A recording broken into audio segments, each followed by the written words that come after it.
Hello and welcome to the Arise interview, where we take time to reflect on the big stories from the news and on the fortunes and affairs of the world in an hour of conversation with commentators, analysts and thought leaders. I'm Charles Eniegolu. Coming up in the next 60 minutes, marshalling the forces of science and hope.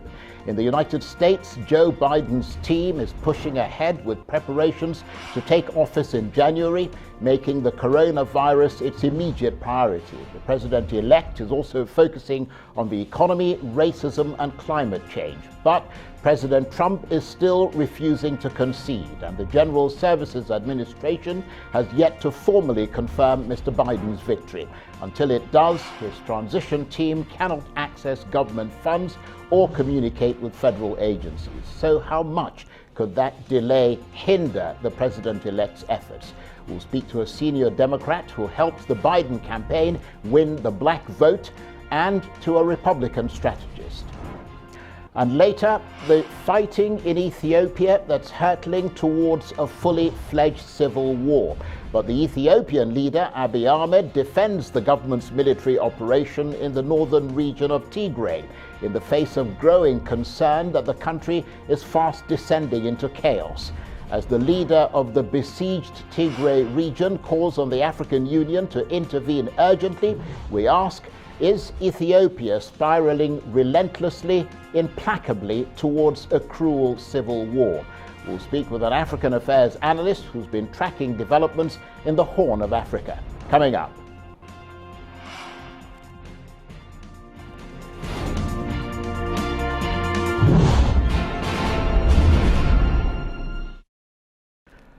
So, 3 days after winning the US presidential election, Joe Biden and his advisors have been working on how to combat the country's coronavirus pandemic, whilst reinforcing his intention to try to bridge America's gaping political divisions. Mr. Biden is pushing ahead with preparation to take office in January, making COVID-19 his immediate priority, but also focusing on the economy, racism and climate change. But Donald Trump, the first incumbent president to lose a re-election bid in nearly 30 years, is still giving no indication of conceding as his campaign team presses ahead with legal action against the outcome, and some Republican senators use rhetoric that correspondents say is calculated to undermine America's democratic process. But former US President George W. Bush has now broken ranks with largely silent senior Republicans in congratulating Joe Biden on his election victory. Mr. Bush said the American people could have confidence that the election was fundamentally fair and the outcome was clear. The Bible tells us to everything there is a season, a time to build, a time to reap and a time to sow, and a time to heal. This is the time to heal in America.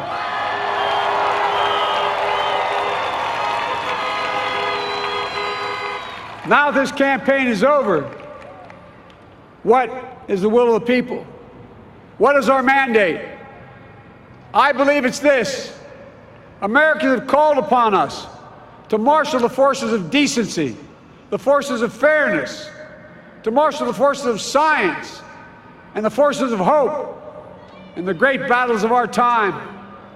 The battle to control the virus, the battle to build prosperity, the battle to secure your family's health care, the battle to achieve racial justice and root out systemic racism in this country, and the battle to save our planet by getting climate under control, the battle to restore decency, defend democracy, and give everybody in this country a fair shot. That's all they're asking for, a fair shot. For American educators, this is a great day for y'all. You're going to have one of your own in the White House.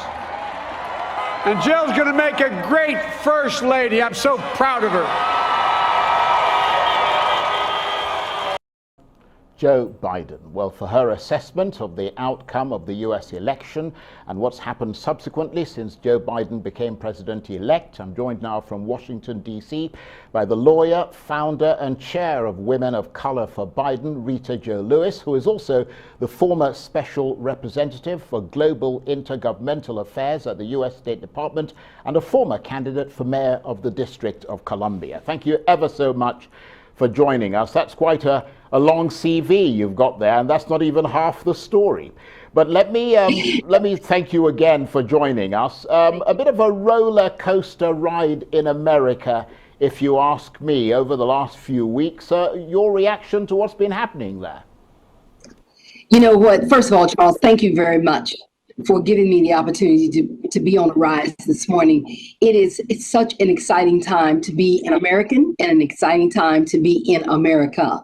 You know, it's not only historic, but we know that this is really a transformative moment right now, and I think a defining moment for America's democracy, America's vote, America's women of color, and definitely for African American women. So, you know, there's just a way that we are seeing an overwhelming support of what Joe Biden and Kamala Harris as the next 46th president and vice president can do as they face all the challenges that America is going to have to undertake under his new leadership.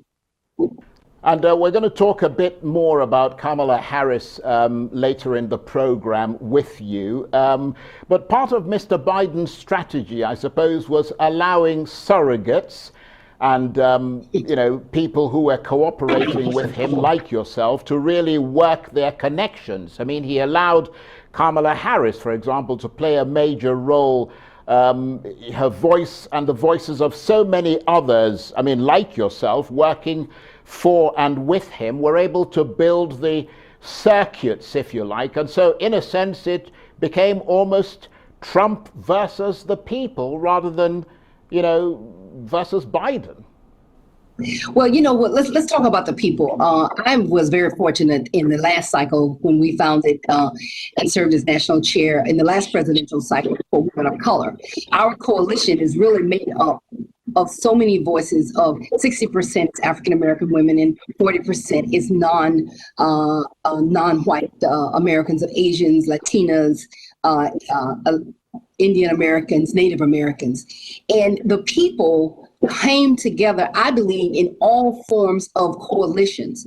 And we were just one of a great network that was able to come together, who I believe shared many of the same values and knew that we could work for someone who respected the voice of which we were then coming out, talking about the issues that mattered to us the most. And so I don't want to say it was, I think it was a coalition. It was a coalition of people. It was a very strong coalition of African American women. I mean, I have been not only in Women of Color, but also in so many other coalitions, the Black Coalition of Women, who really were about the business of not just getting out the vote, but also voting. And you are absolutely right, Charles, taking your family, your friends, and your colleagues and telling the story of why, one, this election was not only consequential, but that we had to be out there voting in record numbers in order to send that loud message. But also, too, when you really looked at all the issues that were on the table, it wasn't about against Donald Trump. It was about the issues that we care about the most, that are confronted in the coalition of which I have been so honored to be a part of and to lead. It's about the issues of the COVID pandemic. It's the issues of racial inequality and systemic racism. It's the issues of the health disparities, jobs in the economy. These are all the issues when we took a survey that mattered the most to our network, but also it mirrored the issues that mattered to most Americans that voted for Joe Biden and Kamala Harris. But of course, it was also an issue of style, wasn't it? I mean, some people said that Mr. Biden was the boring candidate. I mean, do you think that in some ways that worked for him, that people were ready for steady and not something bombastic? You know what, Charles? People were ready for steady. They were ready for calm. They're ready for certainty, and they're ready for empathy and sympathy for what the American public is going through right now. It's not happening to just one person or one race or one ethnicity group in America. It is happening to all Americans. And so I believe that when Americans looked at the leadership that Joe Biden and Kamala Harris could offer, that is why you saw Joe Biden receiving more votes than any president that has happened in U.S. history.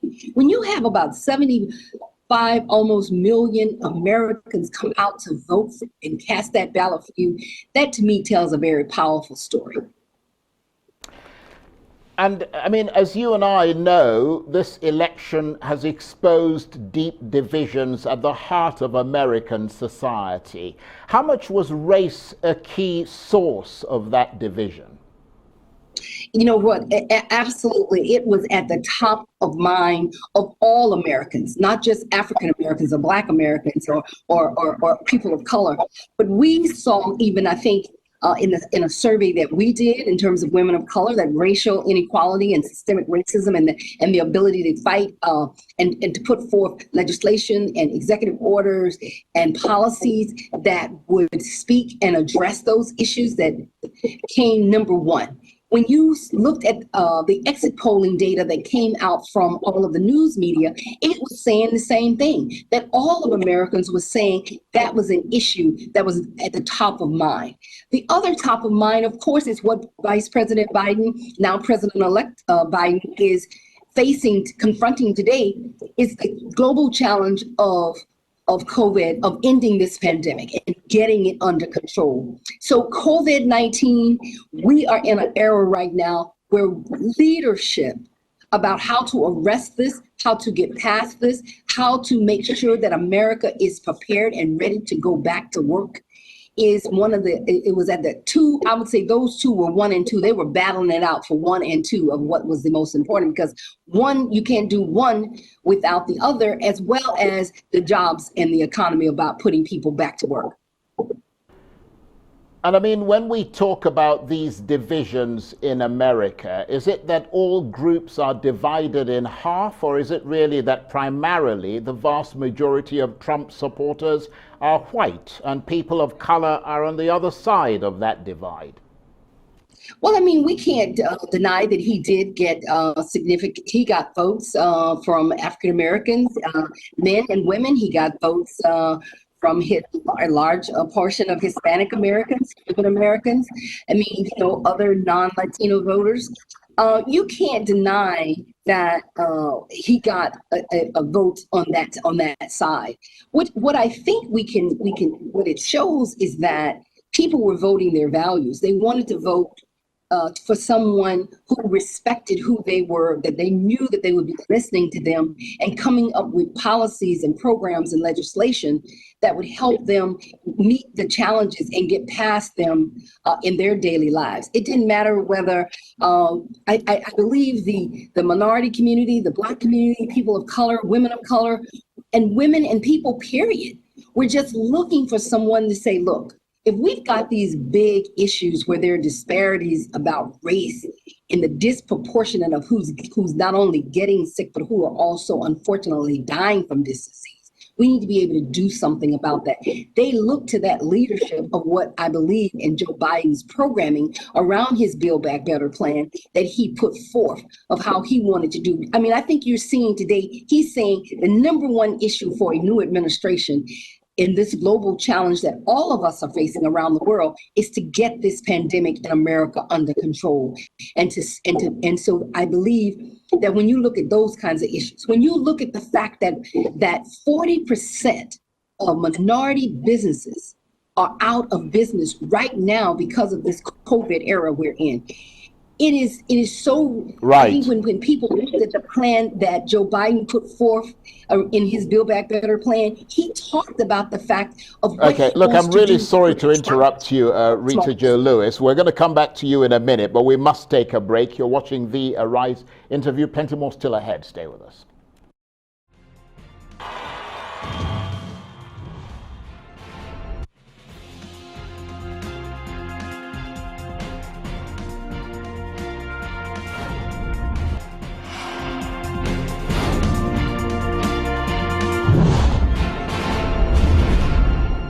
Welcome back to the Arise interview. I'm Charles Aniekolu. So the US President-elect Joe Biden is trying to work out how to turn his election campaign proposals on the economy, racism, climate change, and the coronavirus into action. Mr. Biden is trying to fight the COVID-19 pandemic in the world's worst hit country. He's set up a task force, and it forms the most urgent component of his full-scale preparations to take office in January, along with his Vice President-elect Carmela Harris. As you probably know, across the world, different governments have been offering up their reaction to the Biden-Harris electoral victory. But for some, Kamala Harris's achievement as the first female vice president, and not only that, the first vice president who is a black woman, is potentially more significant. Fought and sacrificed so much for equality and liberty and justice for all, including the black women who are too often overlooked, but so often prove they are the backbone of our democracy.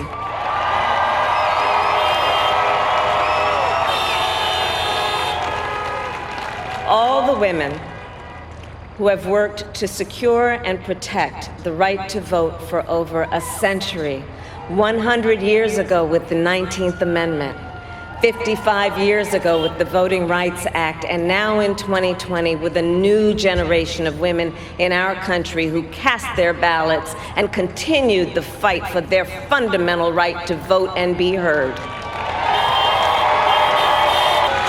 And to the American people, no matter who you voted for, I will strive to be a vice president, like Joe was to President Obama, loyal, honest, and prepared, waking up every day thinking of you and your family.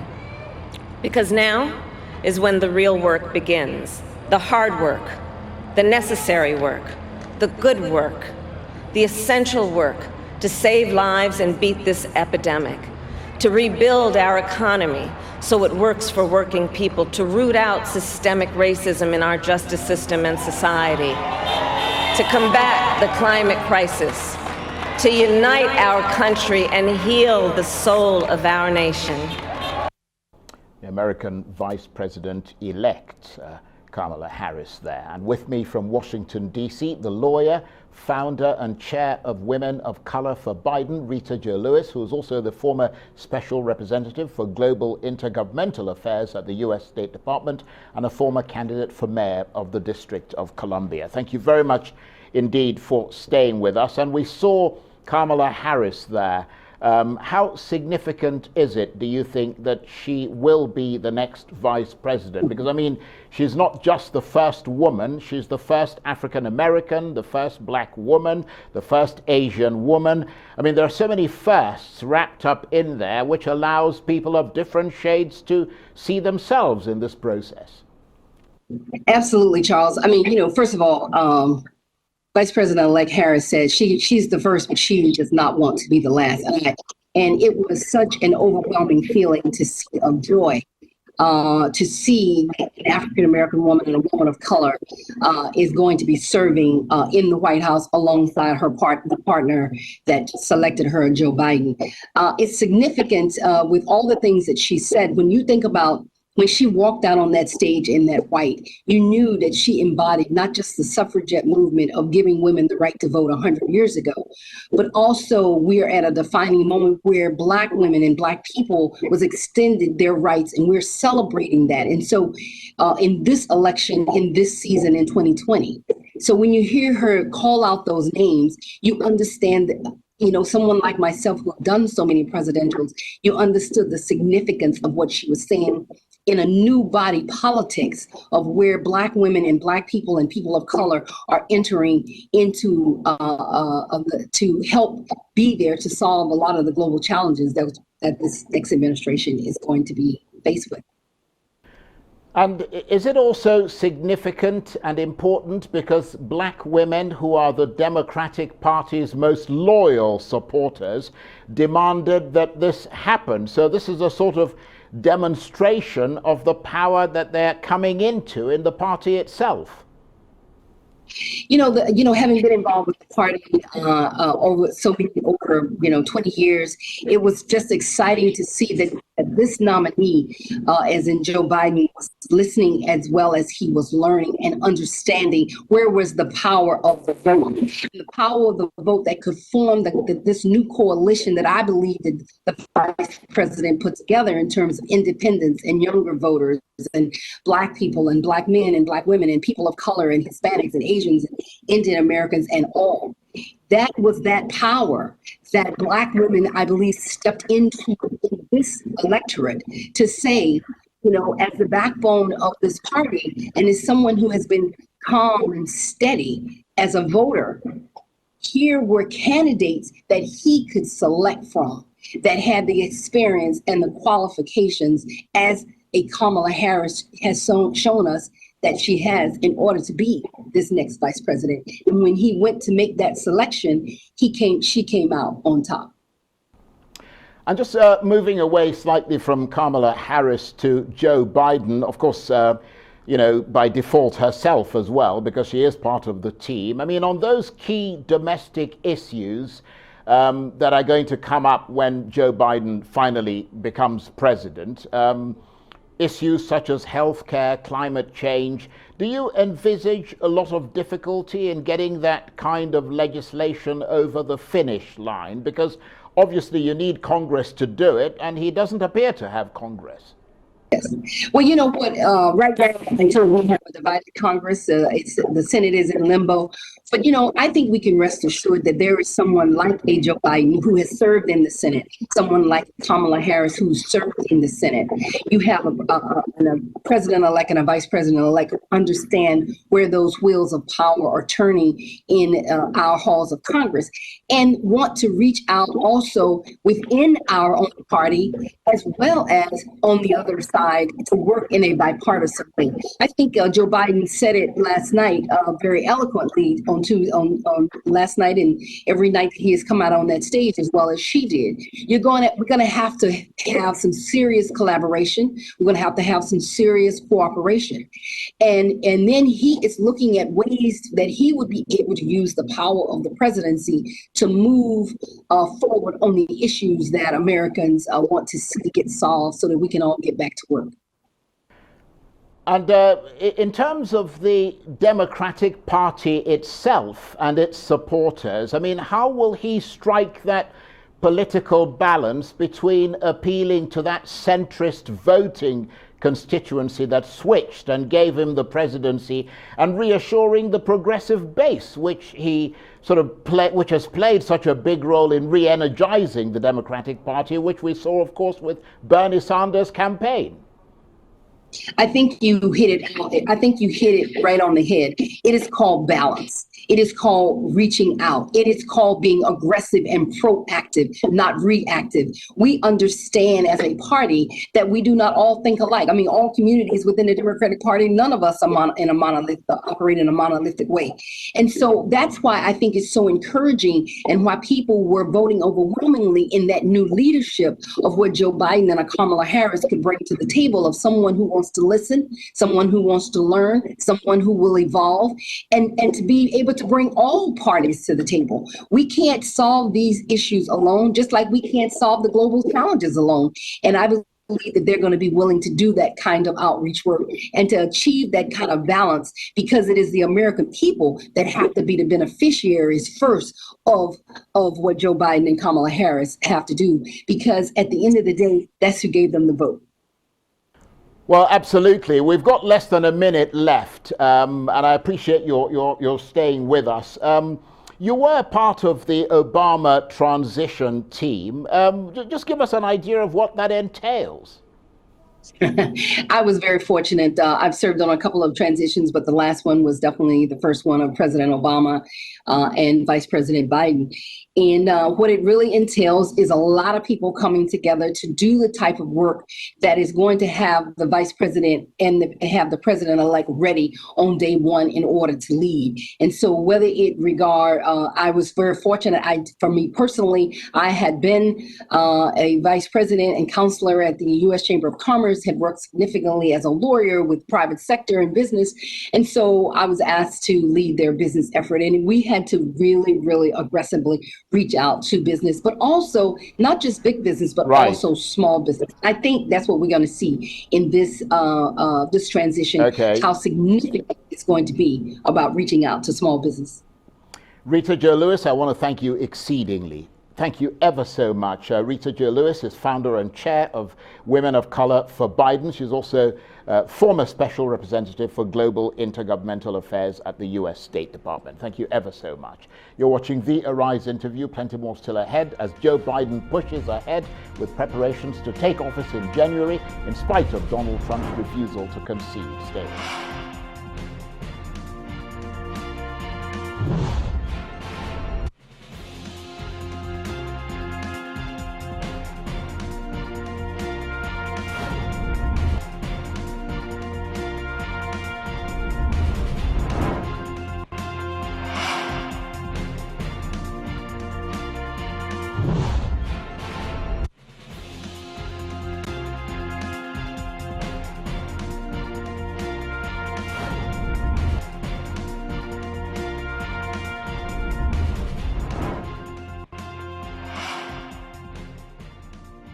Welcome back to the Arise interview, where we speak to the newsmakers as well as ordinary people doing extraordinary things around the world and featuring the voices at the heart of the stories.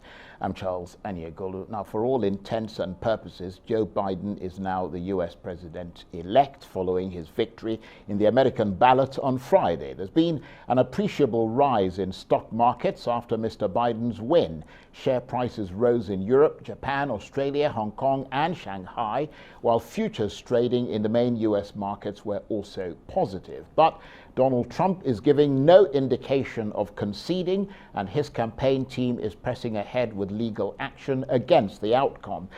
Former U.S. President George W. Bush has broken ranks with largely silent Republican leaders in congratulating Joe Biden on his election victory. Mr. Bush said the American people could have confidence that the election was fundamentally fair and the outcome was clear. Well, for more on those challenges launched by the Trump campaign, I'm joined now by the Republican strategist, Greg Swanson, who's also a partner at the Brigg Macadam Investment Bank. Thank you very much indeed for joining us, Greg. Good to see you again. So Donald Trump apparently planning a series of mass rallies to build support for his legal challenge against the result of the U.S. election. I mean, what can we expect? And, will his supporters, turn up now that the election has been called?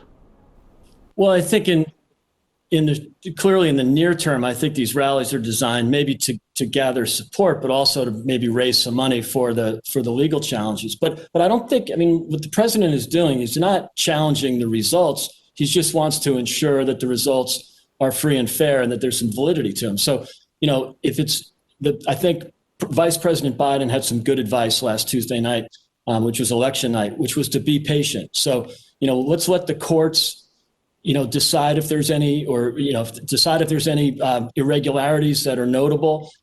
If there's recounts, which they are according to state law and the Constitution, there's mandatory recounts. So, look, I think it's best to play out and let the recounts occur and let the courts, or at least the process of going through the courts, if there are irregularities. And if there are not, I think it actually helps a President Biden if there's clarity around the election and the integrity of the election. I think it helps the Democrats as much as it helps the Republicans.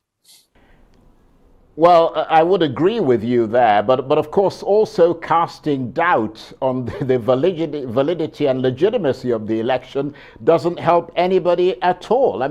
Now this was a statement from George W. Bush, the former American president, telling Americans that he had spoken personally to Joe Biden and that he offered his prayers and any help he could give, and of course reassuring Americans that he thought the election was free and fair, given that he's one of the big beasts of the Republican Party. How significant is that?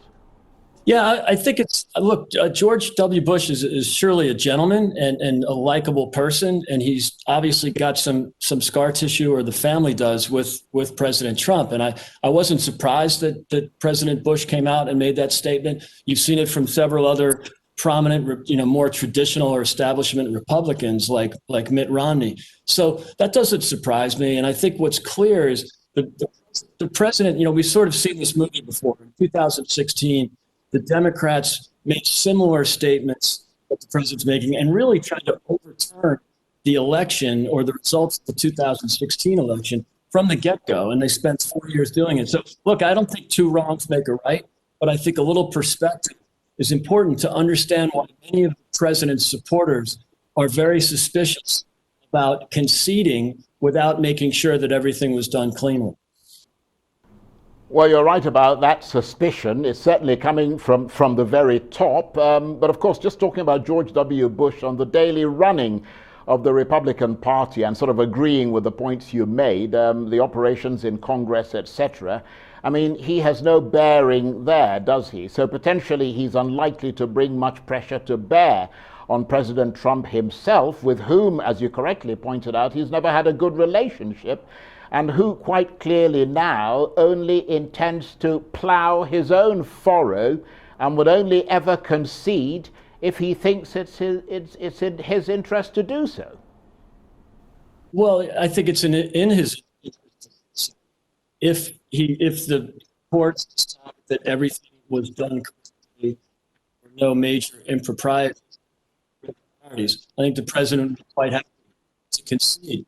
I think the media might have been ahead of their skis a little bit in announcing the winner before the recounts were done. There was some clarity around some of the irregularities. Look, I don't think it'll work. I think it's as I said earlier, I don't think there'll be enough to turn around the results, but I think it's good for both sides to have some clarity, especially because Vice President Biden's mandate really isn't that significant. He barely won. It was a razor edge victory, so very close. Half the country voted for President Trump, and also the Republicans won in the rest of the ticket by every metric in the election. The Republicans actually won, and I think the progressive left policies of the party were rejected by American voters. So that doesn't give a President Biden with much of a mandate to run on. So wouldn't it be better to have some clarity so there's no doubts, and so we don't see some election or voter irregularities pop up in January or February after the fact? I think it'd be much better to just get some clarity, make sure everything was done properly. And if there are some problems with the voter process, let's fix them for the next election. I think it's important to find those out. And is that why senior Republicans are so reluctant to congratulate Joe Biden on his election victory? I mean, are they holding off to see exactly what evidence the president and his team are going to be presenting about fraud and irregularities? Or are they basically afraid that to step up and congratulate the president-elect at this stage is something their constituencies are going to reject? No, Charles, it's a great question, and I don't think that's the case. I think they're not afraid of the president or stepping in front of anybody. They just want to make sure that the election was free and fair. But it's not the president and his campaign that are going to come up with this evidence. It's going to be the investigators. It's going to be the lawyers that are involved. Remember, both parties hired an army of lawyers. The Biden campaign had 600 lawyers. That was back in August. Getting ready for both sides to say that the election was stolen. Remember, Miss Hillary Clinton said to Joe Biden, "Do not concede under any circumstances." So, look, I think that just heightens the rhetoric and gets people excited. I don't really like it. I don't think people should pay too much attention to the elevated rhetoric. Let's just calm down. Again, back to Vice President Biden's comments on Tuesday night. Be patient, and then this thing will be better for the Democrats, better for a President Biden to have some clarity, make sure there was no, sort of funny business. Because remember, again, the Democrats talked about the Russia collusion hoax constantly in the first 2 years of the president's term, and it was really a distraction when, in fact, it never happened, and it was a complete was basically a fabrication by the Clinton campaign and supported by some of the inner workings or infrastructure in Washington. It's a shame that it happened. I wish it had been cleared up at the beginning of his administration rather than taking 2 years and wasting taxpayer money and being quite a distraction for the president. So I just hope that Vice President Biden doesn't have to go through the same thing. But I mean, it's interesting, though, isn't it, Greg, that there are clear divisions within sort of Republican ranks, because we've heard that Mr. Trump's wife, Melania Trump, and his son-in-law, Jared Kushner, have both advised him to concede, but some Republican senators are urging him to fight on. I mean, what are you hearing about that? I have not heard that. I did hear some rumors that Jared Kushner was going to advise him. I don't know where those rumors started or whether there's valid information there. And I know Melania made a statement that just simply said every legal vote should be counted. Be patient, I think was the implication.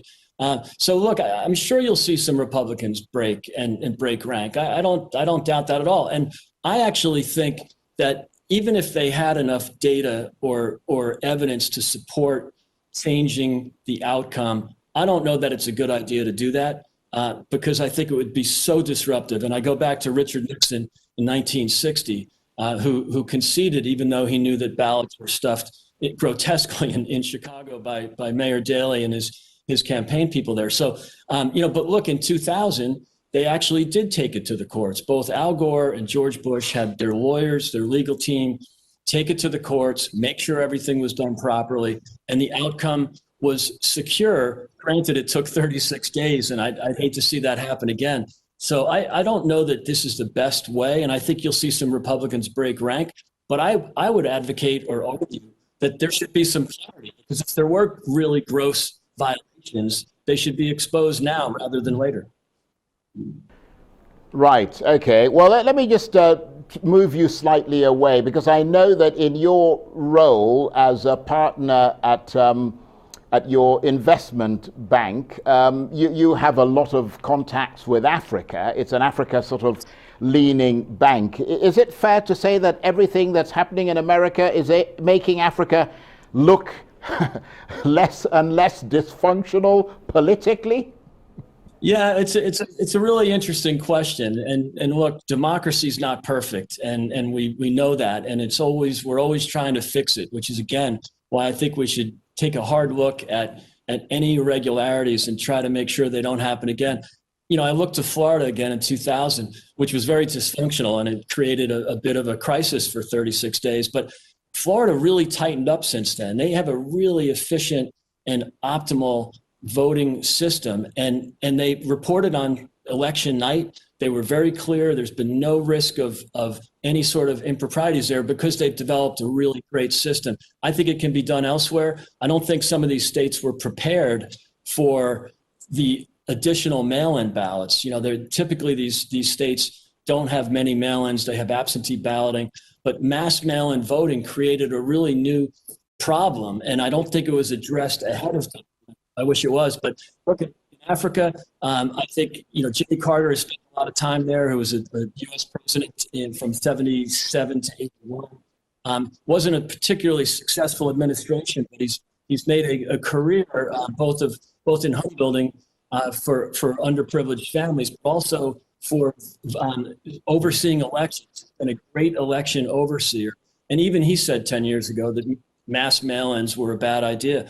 So I think, I'm excited about the prospects for Africa. The president has doubled the balance sheet for the U.S. Development Financial Corporation, which is taxpayer funded, took the balance sheet from 24 billion to 60 billion.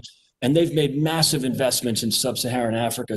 And I don't think that will change under President Biden. So I'm excited for the prospects of U.S. support for the region in the next 4 years.